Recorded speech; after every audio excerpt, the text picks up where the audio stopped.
At garden party, my mom yanked my daughter's plate away and said, "Adopted children? Have you ever sat quietly, seething, while someone you cared about was relentlessly torn down, and all you could do was wait for the perfect moment to unleash a truth that would shatter their world?" That's exactly where I found myself, watching my own mother humiliate my child, knowing I held the ultimate power in my hands, a secret that would flip our entire family dynamic on its head. It was my mother's annual summer garden party, her personal show of superiority. White linen tablecloths, crystal glasses glinting under the magnolias, 75 relatives mingling on a perfectly manicured lawn. A lawn, I might add, of a house I'd been secretly paying for since 2019. Nobody knew that. My daughter, Emma, sat beside me, her 8-year-old face bright in her favorite yellow dress, the one with embroidered sunflowers. David, my 16-year-old son, sat across from us, already looking uncomfortable in his button-down. "This is so pretty, Mom," Emma whispered, reaching for a cucumber sandwich. But before her little fingers could even touch it, my mother's hand shot out. She snatched the entire plate away. "Adopted children eat in the kitchen," my mother announced, her voice like a knife, cutting through the pleasant chatter. "We have standards at this table." The world around us went silent. Forks froze. Aunt Linda's glass stopped halfway to her lips. Emma's hand remained suspended in the air, hovering over empty space. She looked at her open palm, then at me, confusion clouding her dark eyes. She didn't cry. Emma rarely cried. She'd learned early that tears don't change cruelty, they only feed it. A deep, cold rage began to bloom inside me, but I just reached for my water glass, took a slow sip. My hands didn't shake. They never did anymore. "Margaret, don't you think that's a bit harsh?" Uncle Tom ventured carefully from the end of the table. "Harsh." My mother turned to him, practiced indignation on her face. "I'm teaching appropriate boundaries. This girl needs to understand her place in this family. She's not blood." I saw David's jaw tighten. I caught his eye, giving the smallest shake of my head. "Not yet. Do you know how much this party costs?" My mother continued, emboldened by the audience. "How much this entire estate costs to maintain? I can't have every random child thinking they're entitled to the same treatment as real family members." "She's 8 years old," my sister Claire said quietly. "And she needs to learn," my mother snapped back. "Unlike some people, I don't pretend blood doesn't matter. Jennifer here made her choices. She adopted some stranger's child instead of giving me proper biological grandchildren. Well, actions have consequences." Emma's shoulders curled inward slightly. That small collapse, that hint of her trying to disappear, finally broke my carefully constructed composure. But I held it together. I'd learned to hold everything together. "Mom," I said, my voice eerily calm, "Emma is your granddaughter." "Don't insult my intelligence," she replied, gesturing dismissively. "I know what adoption means. It means you were too selfish to have real children, too focused on your little nonprofit job that barely pays anything. Living in that tiny apartment, depending on family generosity for everything." The tiny apartment she spoke of was an investment property I rented out, a prop in my long-running play. My actual home was a 4-bedroom house across town that no one in this family had ever seen. "Grandma," David cut in, his voice tight with suppressed anger. "You should stop.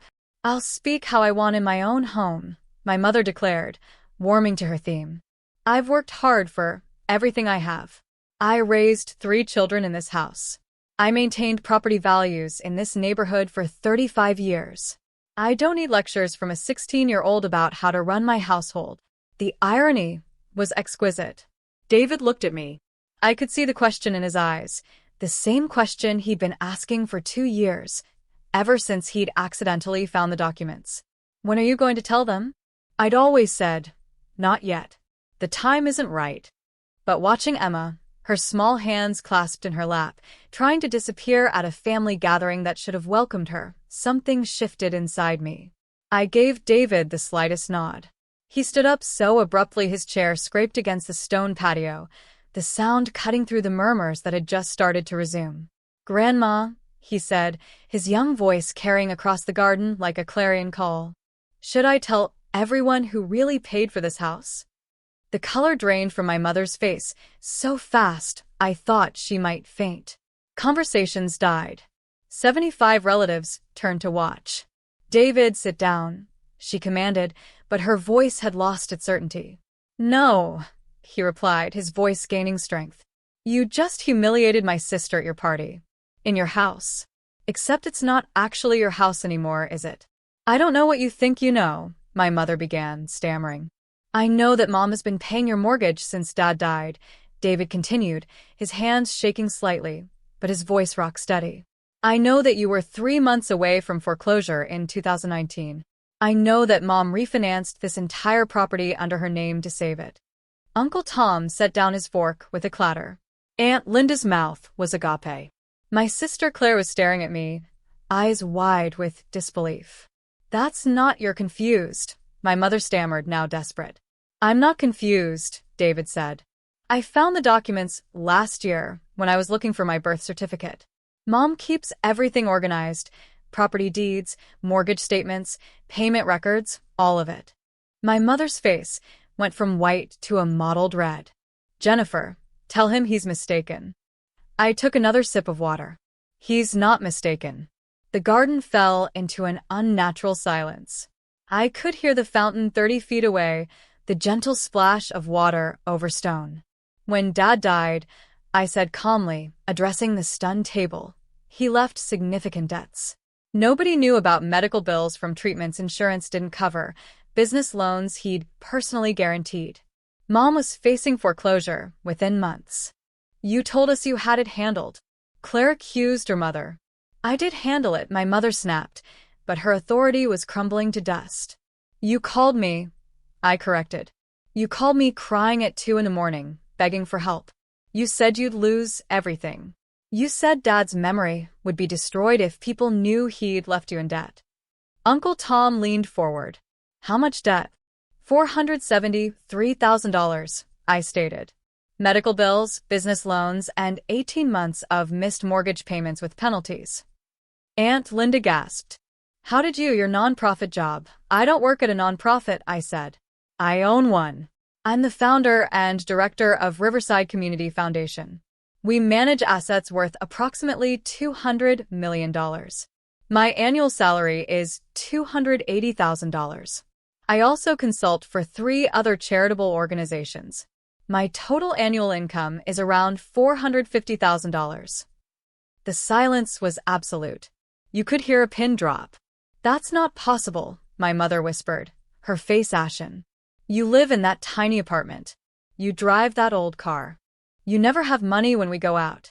The apartment is an investment property I rent out, I explained, looking directly at her. I stay there when I visit to avoid questions. The car is 12 years old because it runs perfectly, and I don't care about impressing people. And I never have money when we go out because I'm tired of paying for everyone's meals while being told I'm the family failure. But you always said, Claire started. I never said anything, I interrupted. You all assumed. When I started the foundation 8 years ago, I tried to tell you. Mom interrupted to explain how charities don't make money. Dad changed the subject to talk about proper careers. I stopped trying to correct you. My mother was gripping the edge of the table, knuckles white. The house is in my name, I confirmed. When you called that night, I paid off all of Dad's debts. I refinanced the mortgage, made you the primary resident, and I've been paying it ever since. $4,200 every month for 7 years, plus property taxes, plus the major repairs you thought insurance covered. Why would you do that? Uncle Tom asked, bewildered. Because she's my mother, I said simply. Because this was my childhood home. Because despite everything, I didn't want to see her homeless. Despite everything, my mother repeated, and I heard the old thread in her voice, the instinctive need to control the narrative. Despite being told my entire life that I was the disappointment, I said, my voice still calm. Despite Dad telling me business school was wasted on a daughter, despite you telling everyone I was barely scraping by while I was actually building something meaningful. Emma's small voice cut through the tension. You own Grandma's house? I looked at my daughter, at her confused, hurt face. Yes, sweetheart. I own this house. And you are my daughter, which means you have every right to be here. More right than almost anyone at this table. David sat back down, his job done. He reached across and squeezed Emma's hand. Jennifer, my mother said, trying to reassemble her shattered authority. We can discuss this privately. No, I said, my voice firm. We're discussing it now in front of everyone because you just told my 8-year-old daughter she's not good enough to eat at your table. At a table I own, in a house I pay for. Aunt Linda's husband, Richard, spoke up from the far end. So, what happens now? Now, I said, pulling my phone from my purse, we make some changes. I open my email, my fingers steady on the screen. I'm emailing my property manager and my attorney. Effective immediately, the residents at 847 Maple Grove will have new occupancy terms. You can't, my mother started. I can, I said, still typing. It's my property. You're listed as primary resident, not owner. That's a revocable arrangement. Where would I go? The fear in her voice was real now. I'm not evicting you, I said, finishing the email and looking up. But there will be changes. First, Emma is welcome in every room of this house, every chair, every table, every space. If she's not welcome, then nobody is. Emma was watching me with wide eyes. Second, I continued, the narrative changes today. I'm done being the family disappointment. You want to live in this house I bought? Then you acknowledge reality. I'm successful. My work matters. And my daughter. Both my children are your grandchildren without qualification. My mother's hands were shaking now. You'd really throw me out over this? You really just told an 8-year-old child she had to eat in the kitchen because she's adopted? I replied, my voice hard, at a party I'm ultimately paying for. Yes, I'd really do this. Claire found her voice. How long has it been since you paid off everything? 7 years, I said. I closed on the refinance in September 2019. And you never told anyone, Uncle Tom said slowly. You just let us all think that I was struggling. I finished. Yes. Because it was easier than fighting about it. Because every time I tried to share good news, someone explained why it wasn't that impressive. So I stopped sharing. Richard shook his head. That's over $400,000 you've paid just in mortgage payments. $428,000 in mortgage payments, I corrected. Roughly another $180,000 in property taxes, insurance, and major repairs. The roof in 2021, the HVAC system last year, the foundation work. My mother had tears running down her face now, but they didn't move me the way they might have years ago. I'd seen her cry before, usually when she wanted something. I've been ungrateful, she whispered. I just didn't know. You did know, I said quietly. You knew I was paying for everything. You chose to believe I was somehow doing it while barely surviving, because that fit your narrative better than admitting your daughter had succeeded. Emma tugged on my sleeve. Can we go home? In a minute, baby, I said, stroking her hair. Grandma needs to apologize to you. My mother looked up, mascara streaking her cheeks. She opened her mouth, closed it, then looked at Emma's small face. I'm sorry, she said, and for the first time, she sounded like she might mean it. That was cruel. You didn't deserve that. Emma nodded silently, still pressed against my side. I stood up, gathering my purse. David and Emma stood with me. We're leaving now.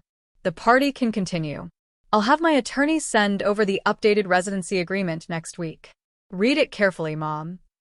As we walked through the garden toward the front driveway, I heard the explosion of conversation behind us.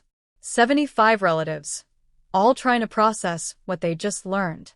David opened the car door for Emma, then slid into the front seat. As I started the engine, he said quietly, "That was intense." "That was necessary," I replied. "Are you really going to make her sign new papers?" Emma asked from the back seat. "Yes," I said. "Not to be cruel, but boundaries matter. And you matter, Emma. You matter more than pretending everything is fine." In the rearview mirror, I saw Emma nod, her face thoughtful. As we pulled away from the house I owned, the house my mother thought was her throne, I felt something I hadn't felt in years at a family gathering. Peace. My phone started buzzing before we reached the end of the street. Claire's name flashed on the screen. Then Uncle Tom. Then Aunt Linda. I turned the phone face down and kept driving. They could wait. For 7 years, I'd waited while they assumed, judged, and dismissed. While they built their comfortable narratives about my failure and their superiority, they could wait a few hours to hear the truth they should have asked about years ago. Beside me, David turned on the radio. Behind me, Emma hummed along to a song she recognized. So, tell me, after hearing all that, what would you have done in my place?